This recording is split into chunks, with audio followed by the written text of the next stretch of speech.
Okay, it probably won't surprise you that we can also do some proofs as well, using some of the new stuff that we found out about, double angle and addition rules and all this sort of stuff.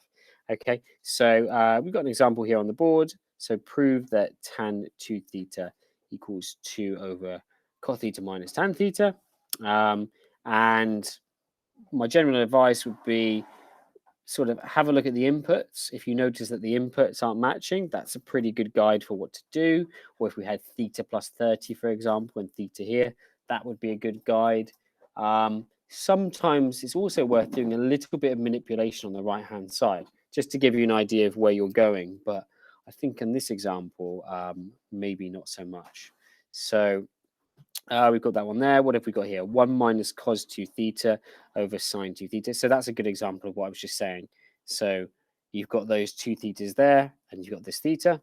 Okay, so let's have a look at how we could do these ones. So this is just one way. There will be multiple ways that you can do this. Okay, first thing we said is it looks sort of like the double angle. So if we go to the double angle, that takes us here.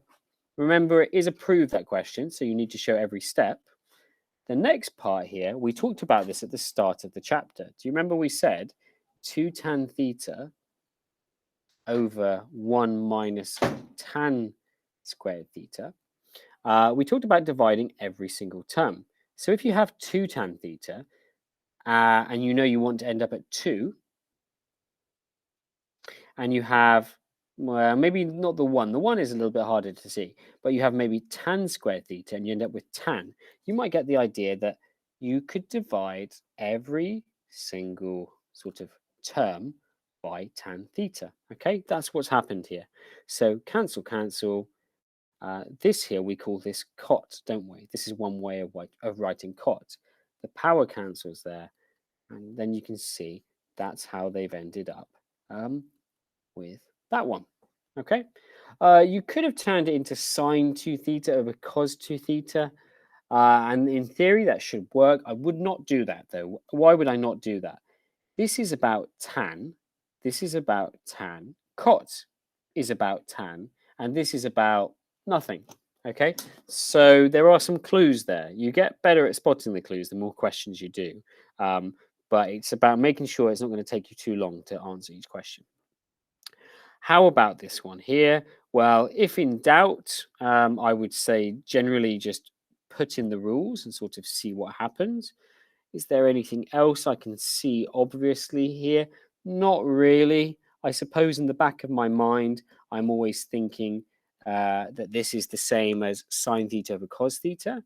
So when I'm sort of doing this question, I'll do sine 2 theta first because cos 2 theta has many different forms, so it's quite hard to know exactly where to go there. But if I do this just to start with, and I know that I kind of want to end up at sine theta over cos theta, it makes me think that I want sine to disappear somehow. So I'm thinking about doing which one?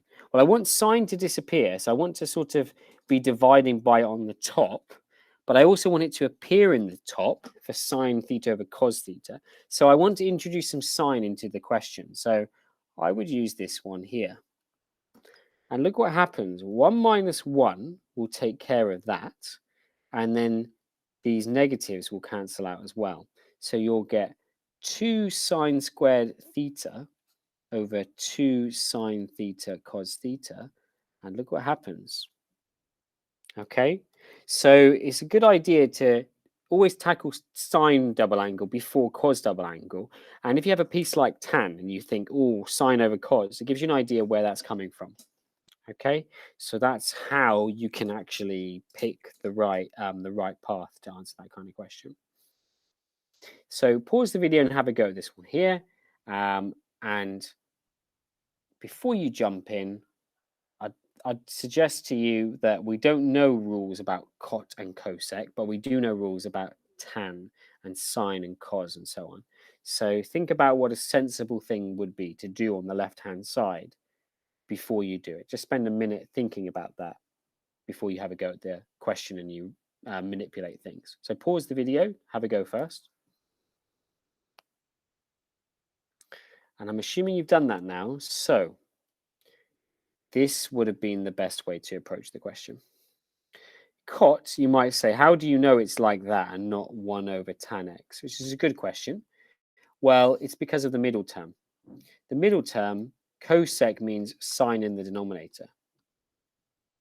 That's where you can use your double angle rule. But then if you have sine already in your question, it doesn't really make sense using tan. Okay? You might as well make that cos 2x over sine 2x. And you see there that that's the way to get through the question. Okay, so that takes you to 7F, which is some proof questions related to this.